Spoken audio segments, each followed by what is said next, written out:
Bonjour et bienvenue à l'émission Héros de la foi. Et c'est une joie pour moi de pouvoir vous la présenter avec l'évangéliste Oral Roberts qui a monté son grand chapiteau dans le pays du Canada. C'était une des fois où est-ce qu'il avait filmé et des gens de partout des États-Unis et du Canada s'étaient rassemblés pour une réunion de puissance où les malades allaient être guéris. Mais avant de pouvoir prier pour les malades, l'évangéliste Roberts a prêché un message qui est tellement puissant et c'est ce message que Dieu est un Dieu qui est bon. Et si vous ne le croyez pas encore, vous allez le croire avant la fin de cette émission, je vous le dis. Il avait grandi, comme vous allez l'entendre dans son témoignage personnel, il avait été élevé croyant que Dieu frappait les gens, que Dieu était parfois méchant. Mais lorsqu'il a lu un passage de la parole en particulier, il y a quelque chose qui s'est produit à l'intérieur de lui et je suis tellement content parce que je suis convaincu que c'est ce qu'il va se passer dans votre vie aussi aujourd'hui.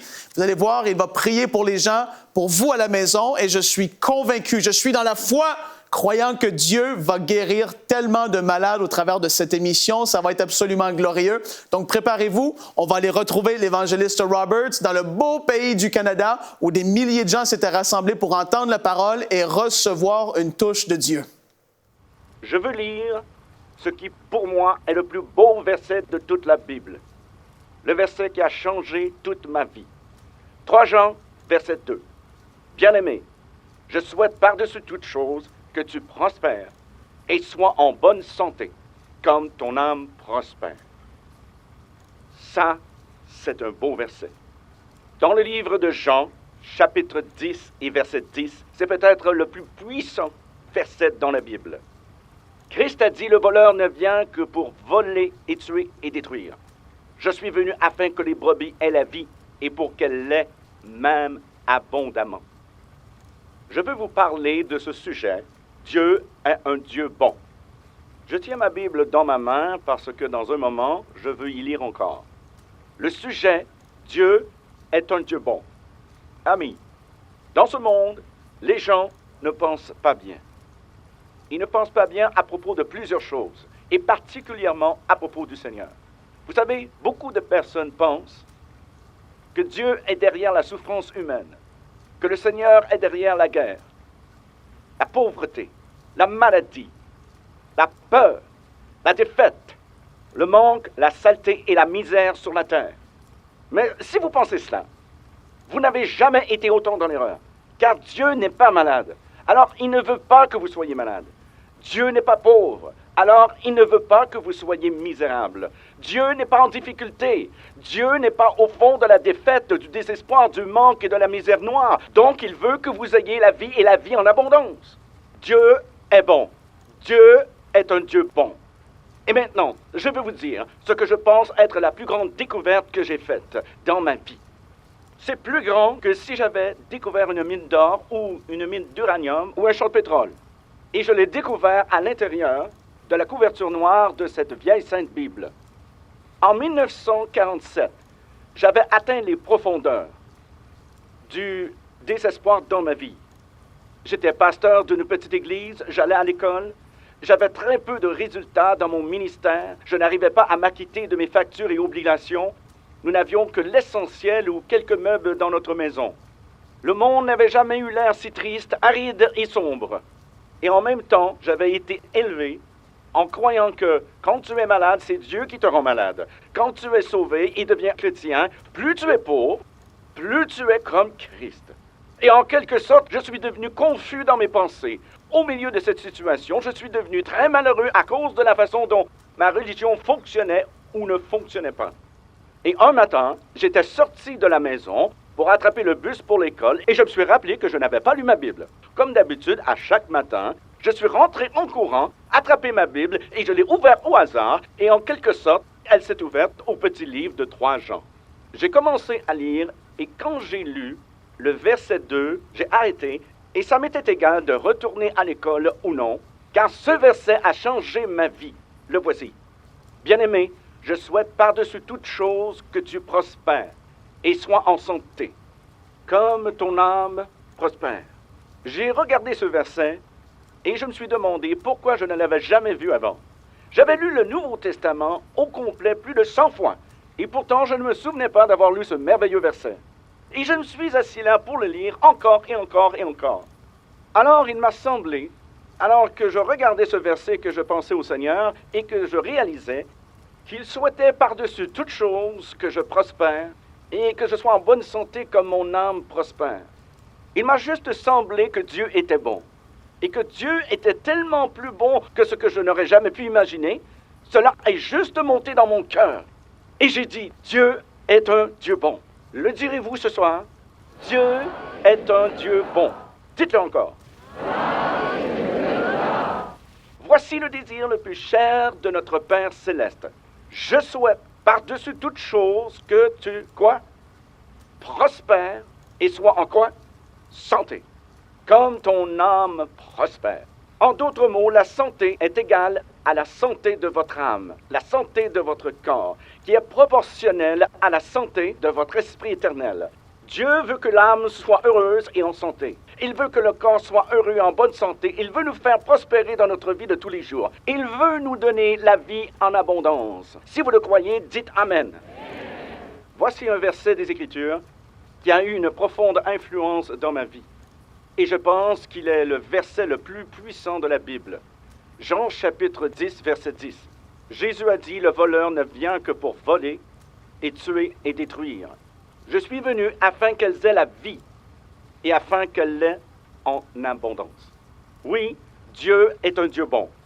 Mais nous savons que Dieu est un Dieu bon par la preuve visible que Jésus nous a donnée dans sa vie et son ministère sur cette terre.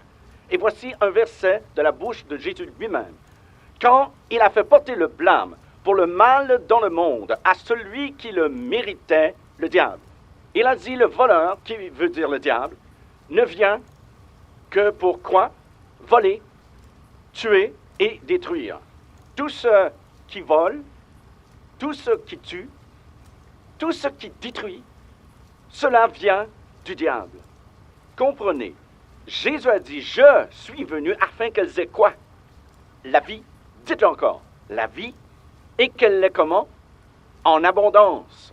Tout ce qui est de la vie, tout ce qui est de l'abondance vient de qui?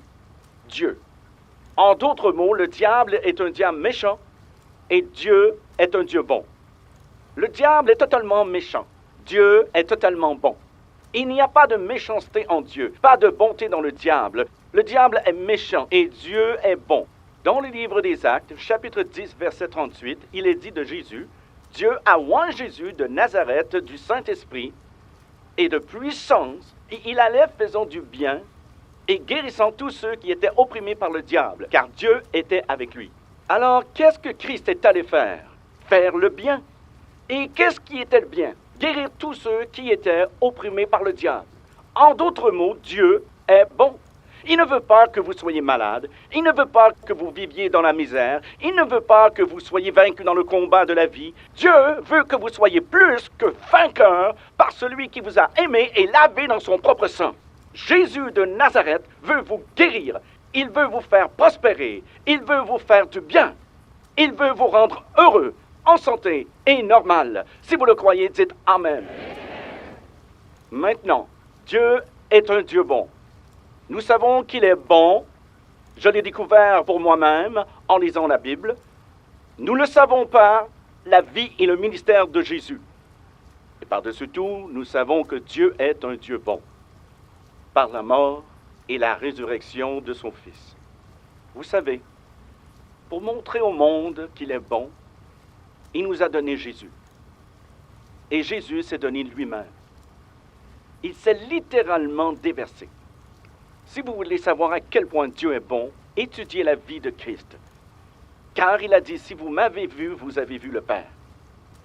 Je suis bon, donc le Père est bon. Et Dieu a tant aimé le monde qu'il a donné son Fils unique, afin que quiconque croit en lui ne périsse pas, mais qu'il ait la vie éternelle. Amis, Dieu est un Dieu bon. Dieu n'est pas malade. Dieu n'est pas pauvre. Dieu n'est pas misérable. Dieu n'est pas vaincu. Dieu est au sommet du monde. Il ne veut pas que vous soyez malade. Il ne veut pas que vous soyez frappé par la pauvreté. Il ne veut pas que vous soyez vaincu. Il veut que vous soyez au sommet du monde. Le croirez-vous? L'accepterez-vous? Laisserez-vous Dieu, qui est bon, vous remplir de sa bonté? Le laisserez-vous vous sauver et venir dans votre cœur? Allez-vous le faire maintenant? Veuillez s'il vous plaît incliner vos têtes. Je dis Amen à ces paroles parce que c'est la vérité, c'est ce que dit la parole et c'est ce que Dieu nous a montré au travers de Jésus sur la terre, que Dieu, sa volonté est que nous puissions prospérer à tous égards. Jamais Jésus n'a frappé quelqu'un par la maladie, jamais Jésus a dit à quelqu'un, non, c'est pas ton temps maintenant. Non, Jésus, comme le frère Roberts l'a dit, il allait de lieu en lieu. Il était loin du Saint-Esprit, allait de lieu en lieu, faisant le bien et guérissant tous ceux qui étaient sous l'emprise ou l'empire du diable. Et c'est tellement fort de le savoir et de le reconnaître. Et puis pour nous aujourd'hui, qu'est-ce qu'on doit faire avec un tel message? Beaucoup d'entre vous, vous suivez cette émission et c'est possiblement la première fois que vous entendez quelqu'un dire que ce n'est pas la volonté de Dieu que vous soyez malade. C'est peut-être la première fois que vous entendez quelqu'un prêcher avec autant de foi et de conviction que Dieu ne veut pas que vous et votre famille, vous soyez pauvres. Et en fait, lorsqu'on regarde dans la parole de Dieu, le Romains, chapitre 12 et le verset 2, nous dit que nous ne devons pas être conformés au siècle présent, mais qu'on doit être transformés par le renouvellement de l'intelligence afin qu'on puisse discerner quelle est la volonté de Dieu, ce qui est bon, agréable et parfait.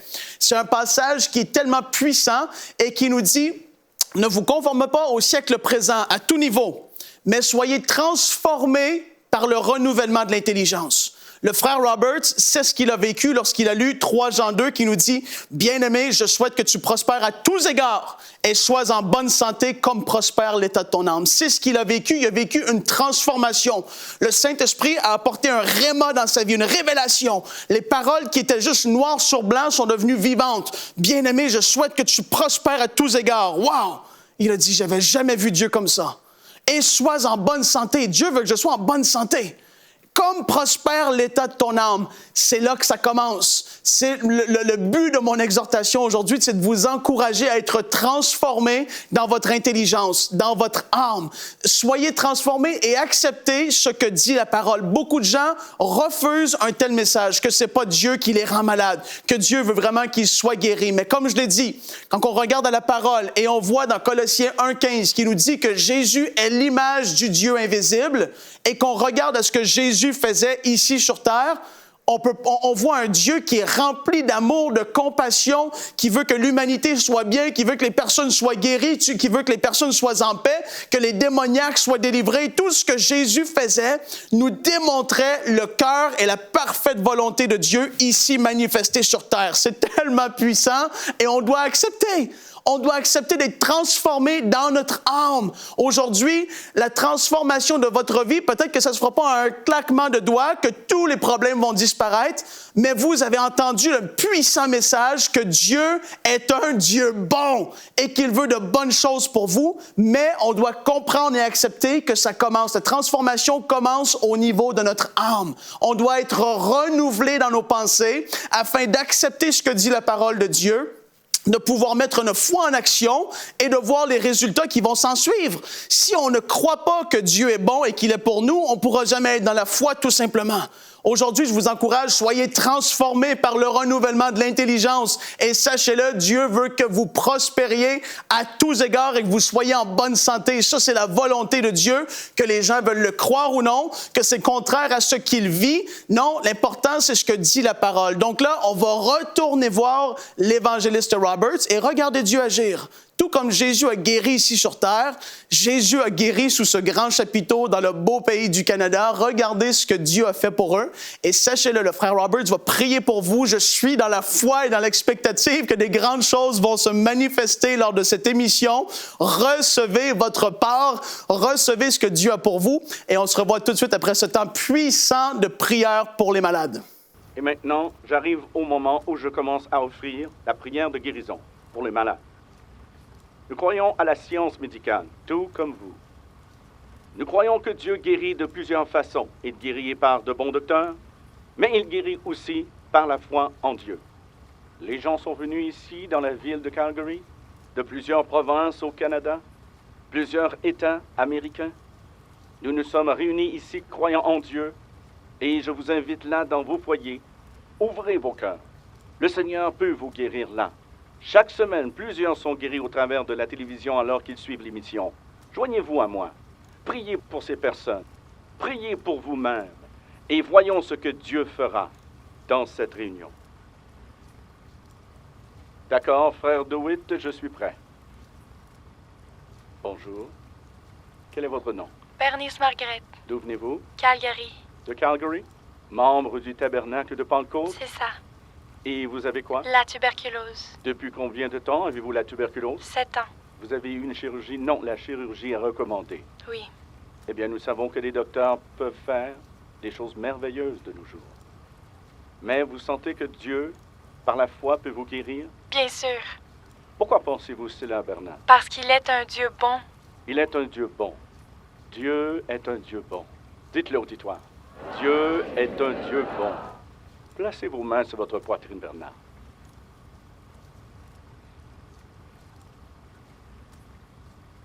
Ô Dieu, guéris cette jeune femme mariée, avec son foyer et sa famille. Guéris la tuberculose. Ouh, alléluia. Ouh. Laisse.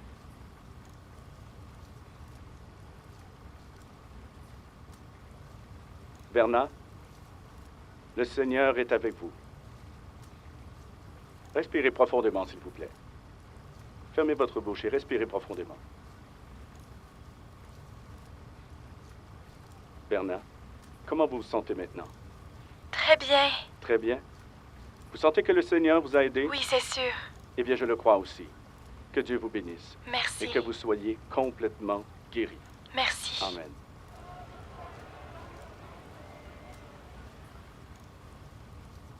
Quel est votre nom, monsieur? Monsieur Button, D'où venez-vous? Red Deer. Alberta. Oui. De l'église méthodiste libre et votre garçon a de l'atrophie? Musculaire, c'est ça? Musculaire, oui. Oui. Les docteurs et le médecin maintenant ne peuvent plus aider l'enfant selon votre carte. C'est ça?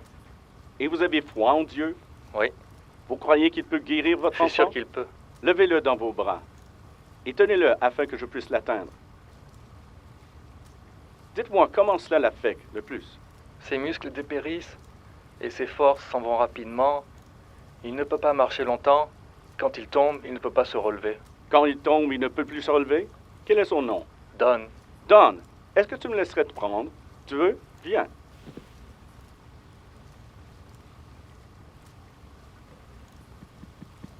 Le micro, s'il vous plaît. Allô? Allô? Salut. Salut. As-tu dit salut? Pourquoi pleures-tu, Don? Aimes-tu le Seigneur? Oui, Crois-tu qu'il peut te guérir? oui. D'accord. Redresse-toi donc comme ça maintenant. Et ne crains rien. Nous allons prier pour toi. Et Don, regarde-moi, chérie. Regarde ici, chérie. Crois-tu que le Seigneur peut te guérir? Oui, Certainement tu y crois. Alors je vais mettre ma main sur toi et je vais prier pour toi. Et je crois que le Seigneur va te guérir. Vas-tu le croire aussi? oui. D'accord. Auditoire, ayez compassion. S'il vous plaît, ayez compassion. Ô Dieu, guéris cette maladie musculaire. Cet enfant tombe et ne peut se relever. Ô Dieu, guéris les jambes. Fais que les muscles ne dépérissent pas, mais qu'ils soient guéris. Guéris-le. Guéris-le. Oh, ça s'en vient. Guéris!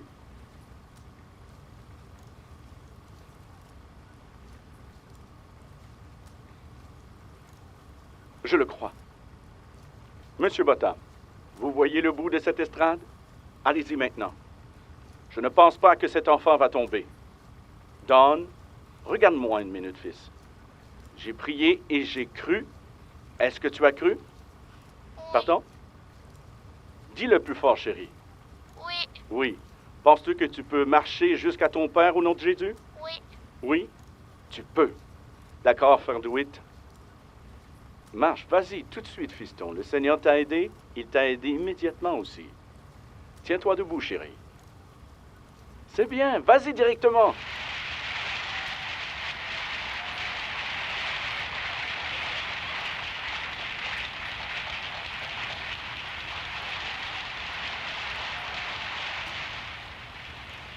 Maintenant, sœur, venez ici et dites-moi quel est votre nom et d'où vous venez. Mon nom est Jean Johnson et je suis de Calgary.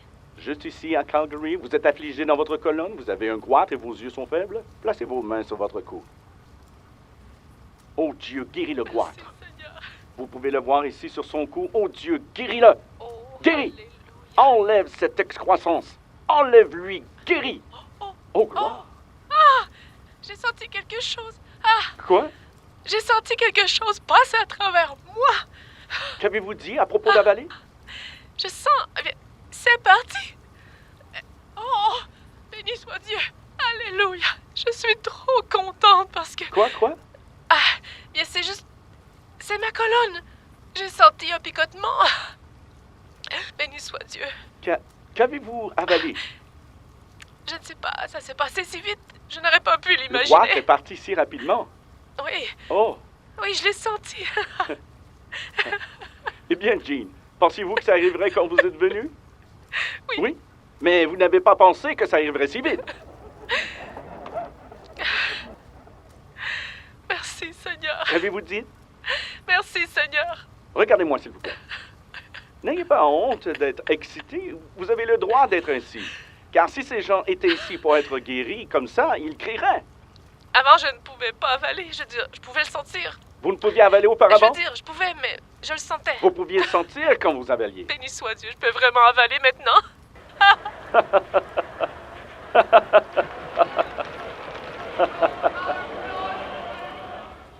Voici un homme infirme avec la sclérose en plaques, membre de l'Église unie du Canada, George V. Templeton. Est-ce vrai, M. Templeton? Oui. Et c'est votre épouse? Approchez-vous ici. Ma sœur. Votre sœur, je vous demande pardon. Vous avez été à la clinique Mayo et maintenant, vous sentez simplement que Dieu peut vous aider? Je sens qu'il est le seul à pouvoir m'aider.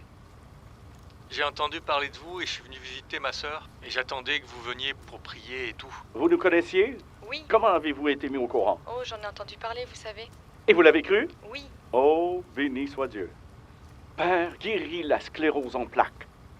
Que cet homme reçoive l'équilibre. Oh Dieu, guéris! Je le crois, ça arrive. Mes amis, aidez-moi à prier. Jésus. Croyez-le, frère, croyez-le. Attendez-vous à recevoir. Monsieur Templeton, avez-vous déjà eu une expérience de la guérison divine? Pas encore. C'est votre la première? première fois. Oui, C'est ça. C'est nouveau pour vous, c'est ça? c'est vrai. Laissez-moi vous imposer les mains une fois de plus. Et quand je vais le faire, attendez-vous à un miracle. Jésus, il t'aime. Nous avons foi en toi, Seigneur. Guéris. Oh, oui, maintenant, Monsieur Templeton. Oui, voilà.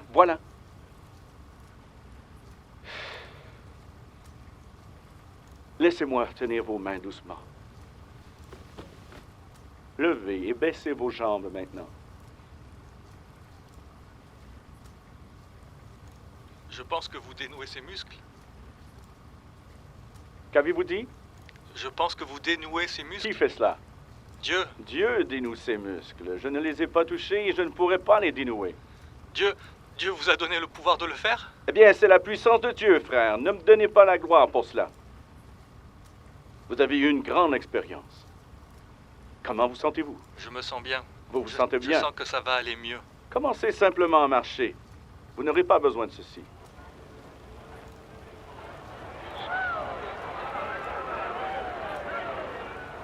Oh, c'est bon. Dieu soit loué.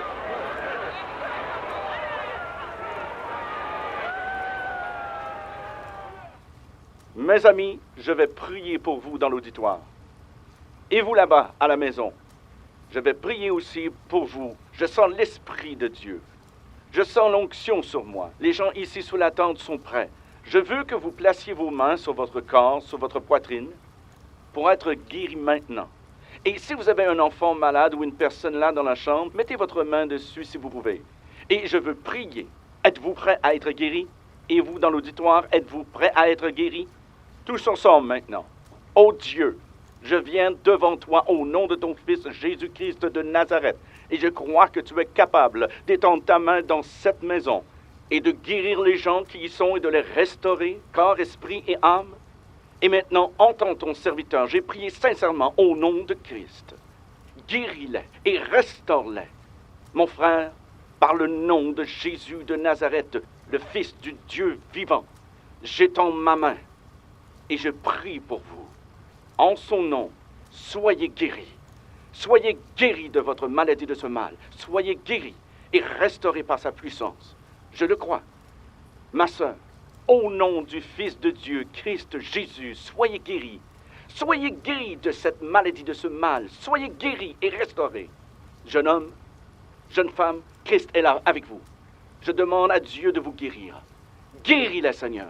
Guéris-les maintenant et rends-les entiers. Voulez-vous mettre votre main sur votre bébé et votre enfant?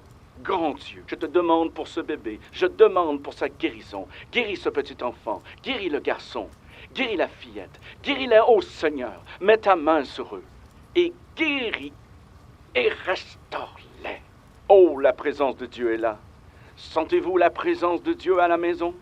Levez juste les mains maintenant et remerciez Dieu. Je sais que j'ai senti la puissance de Dieu. Je crois que Dieu vous guérit et vous rend libre. Il est ici et il est là. Et il n'y a pas de distance dans la prière. Gloire à son nom. Levons nos mains et louons Dieu. Et croyons ensemble. Vous avez vu ce que Dieu a fait, ça m'encourage tellement, j'aime tellement cette émission, je suis dans la foi que Dieu va avoir fait de grandes choses dans votre vie et je veux vous encourager fortement à nous envoyer vos témoignages à l'adresse qui s'affiche au bas de l'écran. Vous savez, beaucoup de personnes nous ont écrit nous racontant comment ils ont été guéris au travers des émissions Héros de la foi et particulièrement aussi au travers du ministère du frère Robert. Malgré qu'il soit décédé, il n'y a pas de date d'expiration sur l'onction. Dieu agit encore et je vous le dis, il y a des choses qui se sont manifestées, produites aujourd'hui dans les nations francophones et on veut le savoir parce qu'on veut donner la gloire à Dieu, on veut se réjouir avec vous.